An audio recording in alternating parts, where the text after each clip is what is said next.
There is a rare moment in history when the entire world seems to hold its breath at the same time. It's not announced in the newspapers.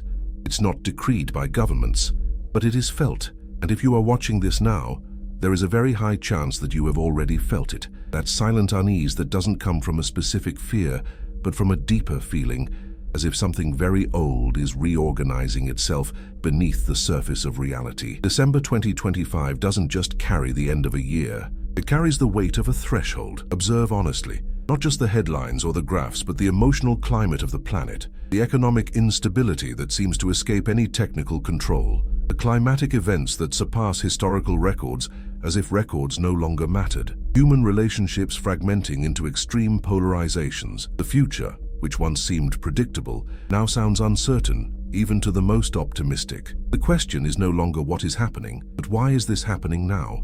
Hermes Trismegistus, the sage whom tradition describes as thrice great, taught something simple yet disconcerting. Nothing happens first in the physical world. Everything begins earlier in the realm of the mind. For him, visible reality is merely the final stage of an invisible process that was already in motion long before it became matter. When we look at the world today and feel that something is wrong, we are not being influenced by negative news. We are perceiving the final effect of ancient causes finally maturing. There's a reason why the discomfort isn't localized. If it were just an economic crisis, adjusting the numbers would suffice. If it were just a climate problem, adapting policies would be enough. But what we face goes beyond a single sector. It's structural. Hermes called this correspondence. The inner state of humanity is always reflected in the outer state of the world. When the collective mind falls into disharmony, reality must respond, not through punishment, but through balance. Perhaps you've noticed something curious in recent months. Regardless of country, culture, or age, many people report the same feeling, as if time is speeding up, as if decisions need to be made more urgently, as if choosing not to choose has also become a dangerous choice. This is not a psychological illusion. In the Hermetic view, this occurs when a cycle approaches its turning point. The rhythm intensifies before the phase change. Just as water begins to churn before boiling, societies enter a period of instability shortly before transforming. Hermes claimed that most people live reacting to effects without ever looking at the causes. When something breaks, they try to fix the fragment. When the fragment breaks again, they feel betrayed by reality. But the wise person observes the complete flow. They understand that certain systems were not made to last indefinitely. They exist to teach, fulfill a role, and then dissolve. The great anguish of our time stems from the fact that we are emotionally attached to structures that have already fulfilled their function. There is a silent micro-conflict happening inside each person at this very moment. Part of you wants everything to go back to normal. Another part knows, even if it doesn't want to admit it, that that normal no longer exists.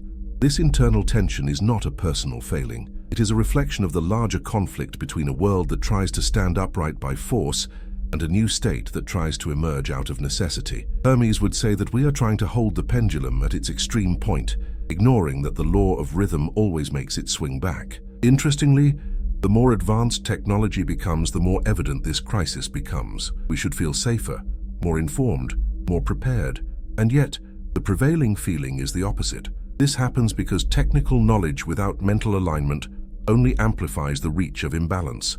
Hermes made it clear, every tool amplifies the consciousness of the one who uses it. A confused mind creates confused systems. A fragmented mind creates unstable realities. Perhaps you're wondering if this idea isn't just a philosophical interpretation of modern chaos.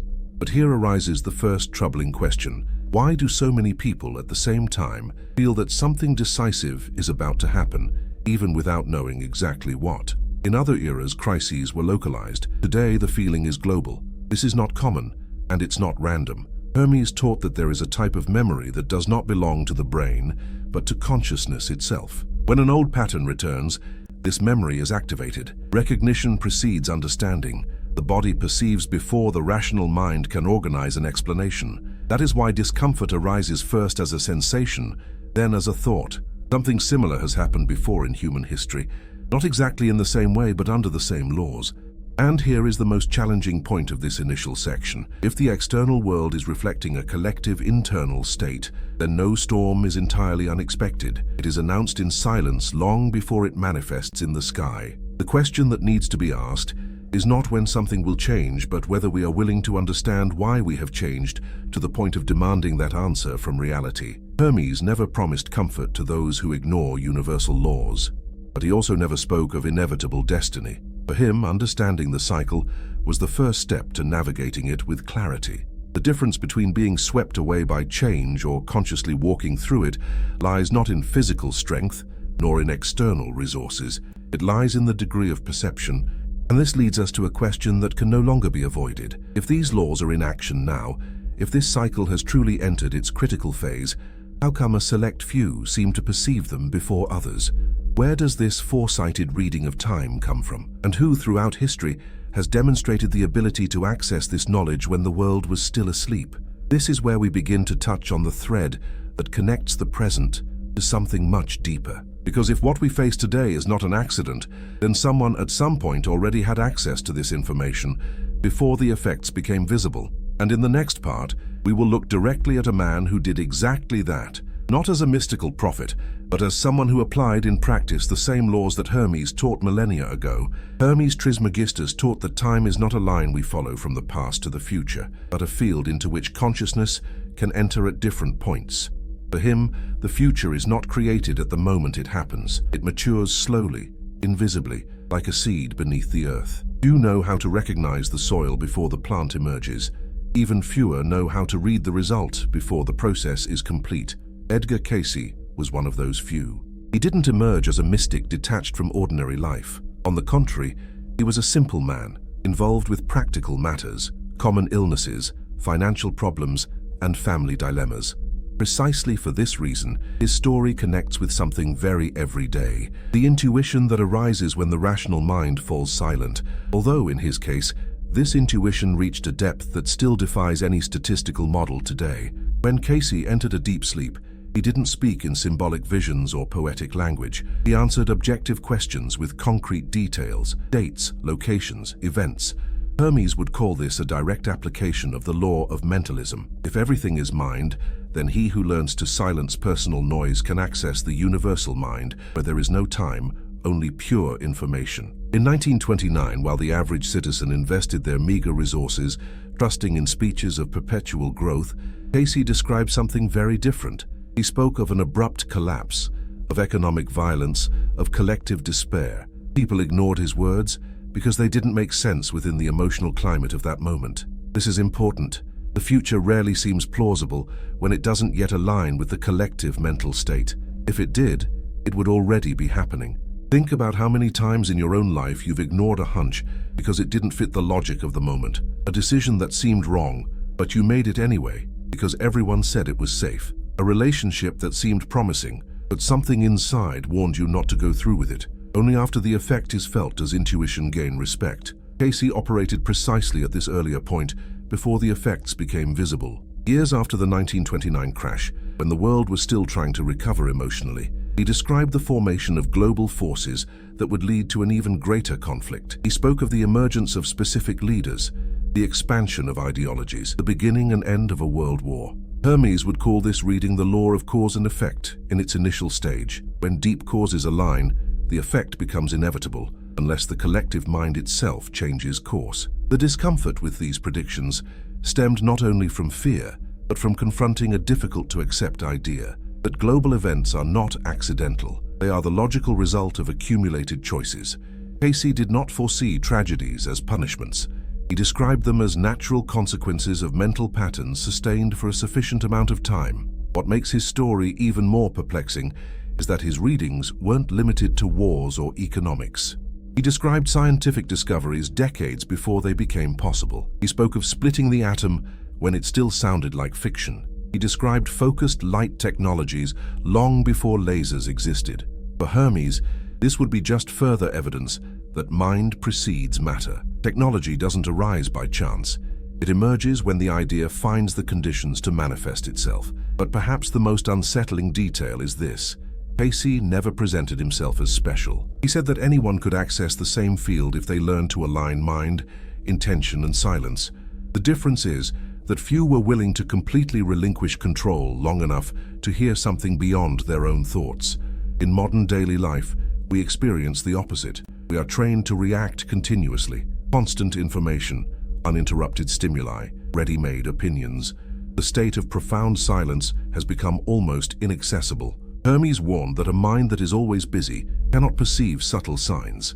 It only recognizes impacts after they become noisy. And here comes a direct connection to the present. In 2025, supercomputers analyze billions of data points to try to predict future scenarios. Yet they are wrong. Not because mathematics is flawed, but because the models rarely consider the element that Hermes placed at the center of everything, the quality of human consciousness. Collective decisions made out of fear generate different effects than decisions shaped by clarity, even if the data is the same. Cayce accessed this field prior to statistics. He didn't ask what will happen, but what has already been sown. This is a subtle but fundamental distinction. The future doesn't emerge from nothing. It reveals itself when the internal conditions are ripe. When Cayce spoke of our time, he didn't use the language of the end. He used the language of transition. Hermes taught that every transition generates resistance because it dismantles old identities. Systems collapse when the ideas that sustained them cease to be believed. Social structures don't fall because they are attacked, but because they lose internal coherence. Perhaps this explains why so many institutions today seem to function externally, while internally they are empty. The form still exists, but the idea that sustained it has already dissolved. Cayce was not describing an isolated disaster. He was pointing to a profound shift in the collective mind, something that only becomes visible when the surface begins to crack. And this leads to an uncomfortable but necessary question. If Cayce was able to access this time field when the world was not yet perceiving the signs, what exactly did he see for the period we are living in now? More importantly, what did he understand about the Earth itself that led him to assert that certain changes would not be symbolic, but physical? Hermes said that no reading of the future makes sense without understanding the nature of the system in which it manifests. And to understand what is moving before us today, it is necessary to confront an idea that challenges the modern view that the planet is not a neutral stage, but an active participant in the process. This is what we begin to unravel in the next part. There is an idea that causes immediate discomfort in the modern mind because it displaces humankind from the absolute center of the narrative. This idea asserts that Earth is not a passive stage where events unfold, but a living system that responds, adjusts, and rebalances itself. Hermes Trismegistus taught that anything possessing movement, rhythm, and reaction cannot be considered inert. Life, for him, was not limited to what breathes with lungs, but to everything that participates in the laws of rhythm, vibration, and cause and effect. When we view Earth merely as a resource, as an exploitable object, we lose the ability to interpret its signals. A living organism always warns before becoming seriously ill. It sends symptoms, alters patterns, manifests fevers. The problem arises when these signals are treated as isolated events and not as integrated messages. Hermes said that ignoring signals does not prevent the consequence, it only makes it more intense when it arrives. In recent years, something curious has happened. Even people who have never been interested in spirituality have started using the same language. Something is out of place. This doesn't seem normal. It seems like the world has gone mad. These phrases don't arise by chance. They are intuitive attempts to translate the recognition of a systemic imbalance. The mind perceives before logic organizes. But how many times have you felt this and stifled the perception with distraction or rationalization? The law of vibration, taught by Hermes, states that everything is in constant motion and interacts with everything around it. Thoughts are not empty abstractions. They carry charge, direction, and effect. When a collective sustains prolonged patterns of fear, extreme competition, normalized violence, and limitless exploitation, this vibration accumulates. It doesn't disappear. It pressures the system until a response becomes inevitable. The common mistake is to imagine this response as revenge from nature. Hermes never spoke of punishment. He spoke of adjustment. Just as the human body generates a fever to fight an infection, larger systems react when they exceed tolerance limits. More intense storms, abrupt climate changes, geological instability, and social collapses are not disconnected events. They are different manifestations of the same central imbalance. Here arises the first important pattern break. What if what we call a disaster is in fact a corrective process that prevents something even worse? This question completely changes the observer's position. Instead of being an unexpected victim, the human being becomes an active part of the mechanism that generated the response. This idea is unsettling because it returns responsibility to where before there was only external accusation. Hermes also taught the law of correspondence. What happens on one level is reflected on another. This means that individual internal crises and collective external crises follow similar patterns. When a person ignores internal conflicts for too long, they emerge abruptly. The same occurs with entire societies. Silent accumulation is always more dangerous than conscious confrontation. Think about how daily life reinforces this. How many cities live in a constant state of stress? How many decisions are made based solely on short-term perspectives? How many systems operate artificially, even though they are already structurally empty? Hermes called this rhythmic imbalance. When the natural rhythm is blocked, the release occurs violently. And here another question arises that breaks the comfortable narrative. If the imbalance is collective, why do some regions of the planet seem to respond more intensely than others? This difference is not random. It obeys what Hermes described as resonance fields. Where there is a greater concentration of certain vibrations, the adjustment manifests itself first and with more force. This introduces a little discussed concept, collective karma, not in the rigid religious sense, but as energetic mathematics. Prolonged action generates accumulation. Accumulation generates return. Nations, as well as individuals, develop identity, intention, and history. When a collective identity is built, ignoring balance, cooperation, and limits, the return is not moral, it is mechanical. Hermes asserted that no action remains isolated in time. What is not converted into wisdom returns as a more intense experience. Therefore, civilizations rarely collapse due to a single mistake. They decline when they insist on the same pattern, believing that the context has changed enough to justify repetition. The form changes, but the cause remains. What if what we are experiencing today is the accumulation of centuries of mental decisions misaligned with the very laws of reality? This question does not seek blame, but understanding. Because without understanding, the natural reaction is fear. And fear, according to Hermes, is one of the densest and most contagious vibrations that exist. This point is crucial. Dense vibrations don't dissipate on their own, they transfer. Collective fear spreads like an invisible field, influencing political, economic, and social decisions. This is how entire systems begin to act against their own best interests of equilibrium, believing they are protecting themselves. This is the most dangerous paradox in human history. Hermes also warned about an even deeper cycle, the return of unresolved patterns. What is not assimilated as learning returns in a new form. Humanity has already experienced moments of great technological advancement without corresponding maturity. These moments left deep marks on the collective field, not as myths but as latent memories. Perhaps that's why the current feeling is so strange. While everything seems new, something sounds familiar. Technologies are advancing too fast. Power without wisdom is once again concentrated. The pace accelerates without proportional reflection. And then the inevitable question arises: are we repeating a cycle or finally learning from it? Hermes would say that Earth doesn't force learning, but creates conditions that make it inescapable. When conscious choice doesn't occur, external adjustment takes on the role of teacher. Not cruel, but firm. Not destructive for pleasure, but transformative out of necessity. This perspective completely changes how we view what lies ahead. If the Earth responds to human patterns, then the future is not entirely defined. It exists in a state of probability. Every collective choice matters. Every change in attitude alters the landscape. This means there is still room for maneuver, even amidst instability. But this brings us to the next level of tension. If Earth is a living organism in adjustment, where exactly does this adjustment begin to manifest in the planet's physical body? Why do certain places seem to be under more pressure than others? And what do old maps, forgotten readings, and modern observations reveal when placed side by side?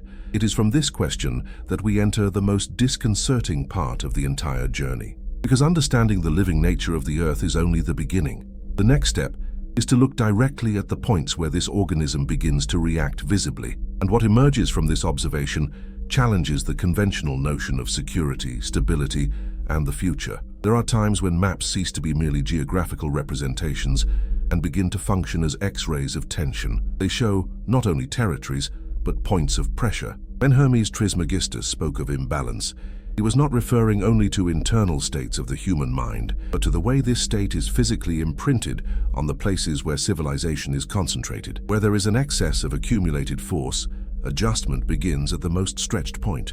It is unsettling to realize that modern science, even without adopting Hermetic language, is confirming this logic. More than 75% of the world's population now lives in coastal areas or near large urban centers. These regions concentrate economic power, population density, resource consumption, and systemic stress. Curiously, they are also the areas most vulnerable to extreme natural events. This coincidence is not merely geographical, it is energetic. On the west coast of North America, for example, there is a little discussed fact outside scientific circles. The so-called Pacific Ring of Fire concentrates about 90% of all seismic activity on the planet and more than 75% of active volcanoes. Every year, sensors record small tremors almost imperceptible to the public. They are called partial release earthquakes. Hermes would say that they are attempts by the system to relieve pressure before it becomes unbearable. California lives on a constantly moving machine. The San Andreas Fault shifts plates at an average speed of a few centimeters per year. It seems like little until you remember that this energy doesn't disappear, it accumulates.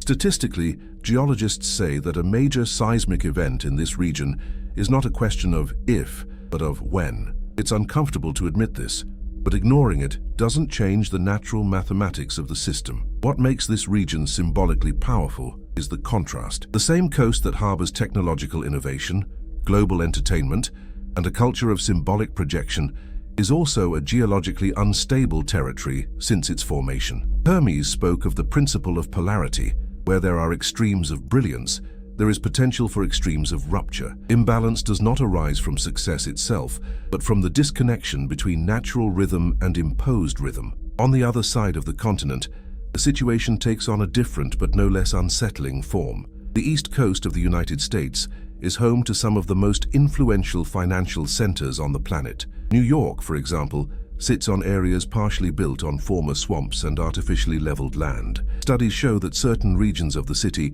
are slowly sinking as sea levels rise.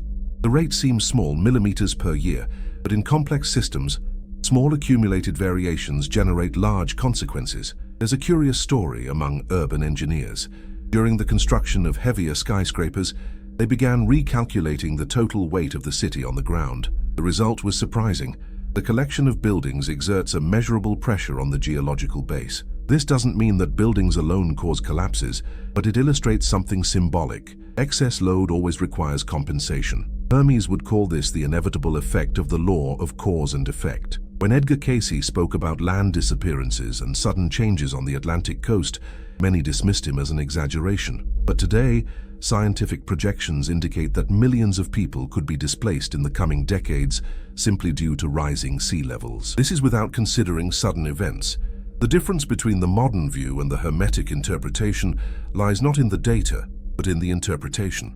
For Hermes, the issue was never just environmental, it's systemic. Europe faces a similarly unstable scenario, although less evident on the surface. Recent research shows that the Earth's crust in Scandinavia is still adjusting to the melting of the last ice age. The ground rises millimeters per year in some regions, while others sink. At the same time, accelerated melting in the Arctic is altering the planet's mass distribution, interfering with Earth's gravitational balance. This affects oceans, currents, and potentially tectonic stability. A little-known fact is noteworthy. Since 1900, the Earth's axis of rotation has shifted several meters in response to mass redistributions caused mainly by melting glaciers and groundwater extraction. It's not an immediate catastrophe, but it's a clear sign that the planetary system responds to human actions in a measurable way. Hermes stated that nothing happens without a corresponding reaction. The Earth simply obeys the same laws that govern everything. In Japan, a country accustomed to living with earthquakes, there's a cultural term for inevitable disaster, something that cannot be avoided, only traversed. This mentality stems from long-term coexistence with active geological forces. Perhaps that's why adaptation there is more integrated than in other parts of the world. Hermes would say that conscious resistance diminishes the impact, while denial amplifies it. What connects these geographical points is not just physical activity, but symbolism. Coastlines represent boundaries. They are zones of transition between solids and fluids. In Hermetic language, transitions are always critical moments. It is in them that the old loses its form before the new stabilizes. Civilizations often flourish at these boundaries, but they also become more vulnerable there. Here's an unexpected fact. According to studies, the most geologically stable regions on the planet are those situated on ancient cratons, extremely old and dense blocks of crust. They have withstood hundreds of millions of years of change, not because they are immobile, but because they are in profound equilibrium. Hermes would use this as a metaphor. Stability does not come from rigidity, but from internal coherence. The discomfort increases when we realize that many of these unstable maps coincide with historical centers of power, commerce, and symbolic control. This is no accident. Systems become stressed where there is a greater concentration of energy. What is compressed needs to expand at some point. The mistake is believing that this expansion will always be slow and controlled. Perhaps the most unsettling question of this phase is this: if these patterns are so clear, why do we insist on treating them as surprises when they manifest? Hermes argued that modern humans have developed a dangerous skill, normalizing warning signs until they become background noise. When the warning becomes a habit, the reaction turns to panic. But there is still one last layer that is rarely discussed. If certain regions are more physically unstable, this means that others are more conducive to preservation and reorganization. History does not advance only through collapse. It also advances through silent continuity. And that is precisely what begins to emerge when we shift our focus. If the coastline represents rupture, where would the axis of support be? If the map is changing, will there be zones that act as anchors while the rest rearranges itself? It is in this inversion of perspective that we enter the next stage of the narrative. Because understanding where the pressure is greatest is only half the battle. The other half lies in identifying where balance is maintained when everything around begins to oscillate. When the gaze shifts away from the areas of rupture and begins to seek coherence, something curious happens. Fear loses its power and gives way to a quieter yet more powerful question. Where does the system still hold up while everything around it seems to oscillate? Hermes Trismegistus taught that in any process of profound transformation, there are anchor points. They are not always visible, nor do they attract attention, but they are essential so that the whole does not collapse completely. Contrary to what most people imagine, stability doesn't arise from absolute control, nor from trying to freeze the world into a rigid form. It arises from the alignment between structure and function. Regions that remain stable throughout long historical cycles tend to share a common characteristic. They don't accumulate excess pressure. They absorb, distribute, and return energy in a more balanced way. When Edgar Cayce spoke of preservation zones, he wasn't referring to secret havens or places chosen for moral merit. He was pointing to areas where the planet's own body is older, denser, and less fragmented. From a geological standpoint, the interior of North America rests on one of Earth's oldest cratons, a structure that has withstood extreme tectonic movements for hundreds of millions of years. Hermes would call this profound structural coherence. States like Ohio, Indiana, Illinois, and regions of Canada don't occupy the popular imagination as centers of global power. Precisely for this reason, they accumulate less symbolic tension. They are regions associated with production, cultivation, and the maintenance of daily life. Historically, when empires decline, it is not the most brilliant centers that sustain the reconstruction, but the quiet areas that never completely strayed from the basic rhythm of existence. There is an interesting fact that rarely receives attention. Major historical collapses almost always shift the axis of influence from coastal regions to inland regions. This happened after the decline of the Roman Empire, when inland agricultural and commercial centers began to support European reorganization. Hermes saw this as a natural alternation between expansion and preservation. The center sustains when the periphery falls apart. But the narrative becomes even more disconcerting when the focus shifts again, this time to the east. For much of the 20th century, Russia was viewed almost exclusively through political, ideological, and military lenses. Few questioned the spiritual and symbolic role of that vast territory.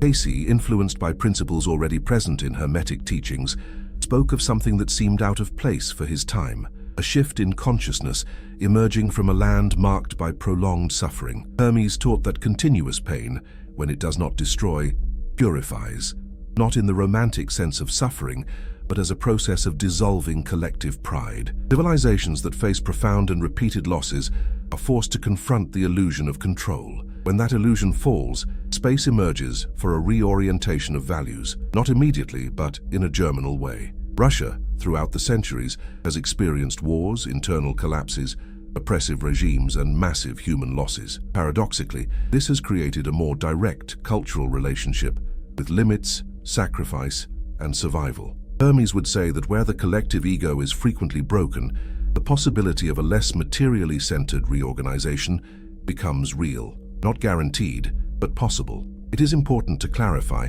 this is not a political reading of the present, nor an idealization of any nation. It is about observing long-term patterns. Empires rarely possess renewed consciousness at their peak. Renewal usually arises after exhaustion. Cayce saw Russia not as a dominant power, but as a catalyst for a new philosophical orientation based on cooperation and collective responsibility. There is a little-noticed parallel in modern daily life. People who have never faced great losses tend to build their identity around accumulation. People who have gone through profound crises tend to value internal stability and human relationships. Societies follow the same pattern. Hermes stated that maturity arises when the illusion of permanence dissolves. When we look at the map through this lens, something changes. The so-called green zones are not places immune to challenges. They are regions where challenges tend to be slower, more predictable, and less concentrated. This allows for conscious adaptation. The difference between collapse and transition almost always lies in speed. Systems that change too quickly break down. Systems that change gradually transform. The contrast between red zones and preservation zones is not moral, it is functional.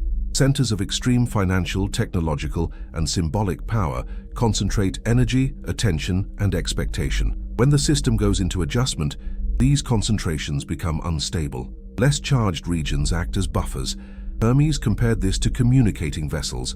When one side overflows, the other absorbs. This understanding generates internal tension in the observer.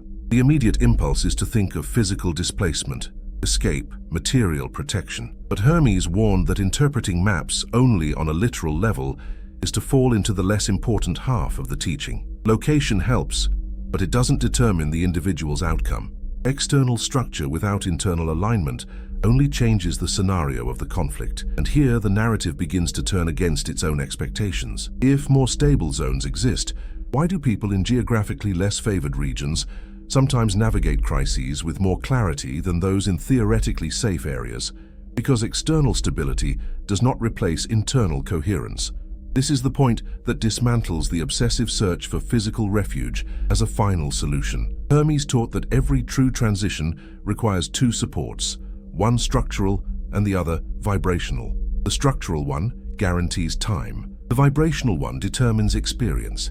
It is possible to be on stable ground and live in chaos, just as it is possible to be in an unstable zone and be guided by clarity and intuition. This paradox sets the stage for the final twist in the narrative, because up until now we've talked about maps, territories, continents, and systems, but none of that fully answers the question that has been silently forming from the beginning: how to navigate a planetary shift without being overwhelmed by fear. If external zones offer only partial support, and if old structures continue to crumble regardless of our will, then the true safe zone must exist on another level, and that is precisely where Hermes leaves his most radical lesson, not about where to go, but about how to vibrate. It is at this point that the physical map begins to lose prominence and something much more intimate takes center stage, because the final stage is not about geography, but about frequency, and it completely redefines what it means to be protected in times of transformation. We've reached a point where narrative ceases to be merely intellectual understanding and becomes a personal choice. Everything said so far points to a truth that may be uncomfortable, but also liberating. No profound transformation happens solely outside of ourselves. Hermes Trismegistus made this clear millennia ago, and this is the moment to make that teaching alive, practical, and applicable. The world may be changing rapidly, but how you navigate that change is still, to a large extent, your responsibility. When we talk about frequency, we're not talking about something abstract or mystical in a superficial sense. We're talking about the set of mental, emotional, and behavioral states that you sustain daily. Reality responds to consistent patterns, not occasional desires. Therefore, the first step is simple but requires courage. Honestly observe where your attention rests most of the time. Constant fear, expectation of disaster, Excessive consumption of chaotic information and continuous comparison with others create an unstable internal field. No physical place compensates for that. Hermes taught that the mind is the builder. This means that before any external action, an internal architecture is being formed. If you wish to navigate this period with clarity, begin by consciously reducing the noise. This doesn't mean ignoring the world, but carefully choosing what enters your mind. Limiting exposure to content that reinforces panic is not alienation, it's mental hygiene. A clear mind perceives subtle signals that a saturated mind ignores. The second step is to align intention with daily action. Many people say they desire peace, stability, and purpose, but maintain habits that reinforce the exact opposite. Hermes spoke of the law of cause and effect with absolute objectivity. Small repeated actions build great effects. Sleeping better, taking care of your body, organizing your space, fulfilling simple commitments, and acting with integrity in daily interactions are concrete ways to stabilize your inner field. These are not trivial gestures, they are foundations. There is also an emotional aspect that cannot be avoided. Transitions generate grief, even when they point to something better. Grief for what has been lost, for what will not return, and even for what seemed safe. Denying this grief only makes it heavier. Hermes did not teach emotional repression, but transmutation, to feel without drowning, to recognize without completely identifying. Emotions are energy in motion. When embraced with awareness, they cease to govern and begin to teach. Another essential point is to re-establish the relationship with the present moment. Much of today's anxiety stems from an excessive projection into the future. Hermes stated that the present moment is the only point where reality can be influenced. Planning is necessary, but living exclusively in tomorrow weakens the perception of today. Simple mindfulness practices, such as walking without distractions, breathing consciously for a few minutes, or performing basic tasks with presence, seem small but profoundly reorganize the internal state. In relational terms, the invitation is clear: strengthen authentic bonds. In times of instability, isolation fueled by fear becomes tempting, but cooperation has always been one of the most powerful forces for human survival. Honest conversations, genuine listening, and mutual support create invisible networks of stability. Hermes taught that vibration is amplified in groups. Aligned people create more coherent fields. It is also important to redefine what security means, not as a total absence of risk, but as the capacity for adaptation. Rigidity breaks down, flexibility overcomes. Developing new skills, diversifying income sources, learning to use one's time better, and reducing excessive dependence on fragile systems are practical attitudes that arise from lucidity, not panic. The goal is not to prepare for a specific collapse, but to become less vulnerable to the unexpected. Perhaps the most profound point of all is this: to assume an active stance, not as a savior of the world, but as a conscious participant. Hermes never spoke of waiting for external forces to solve everything. He spoke of responsibility proportional to the degree of understanding. The more you understand, the more you are responsible for your choices. This is not a burden, it is freedom. The world doesn't need more frightened people, it needs stable people. When you shift your internal frequency, something curious happens. Synchronicities increase, decisions become clearer. People and opportunities appear unexpectedly, not because reality has become magical, but because you have begun to perceive paths that were previously obscured by noise. Hermes described this as alignment with the flow, not control, not passivity, but conscious cooperation with natural laws. This historical moment doesn't demand perfection, it demands presence. It demands clear intention and consistent action. Small gestures made daily have more power than grand decisions made in fear. The new earth, whether as a metaphor or an emerging reality, is not born from speeches, but from embodied practices. If you've made it this far, it's no coincidence. This reflection doesn't resonate with everyone. It resonates with those who are ready to take on a more conscious role in their own journey. You don't need to have all the answers right now. You just need to be willing to ask better questions and live according to them. If this content resonated with you, take a moment to internalize what you heard. And if you feel this space is helpful for your journey, subscribe to the channel. Liking this video helps more people find this kind of reflection. And if you want, use the comments to share a personal experience, a question, or an insight. If you prefer, do so anonymously. This is a space for exchange, not judgment. Transformation begins in silence. but is sustained by conscious action. Thank you for walking this far. And remember, in times of change, the greatest anchor is what you choose to hold within yourself.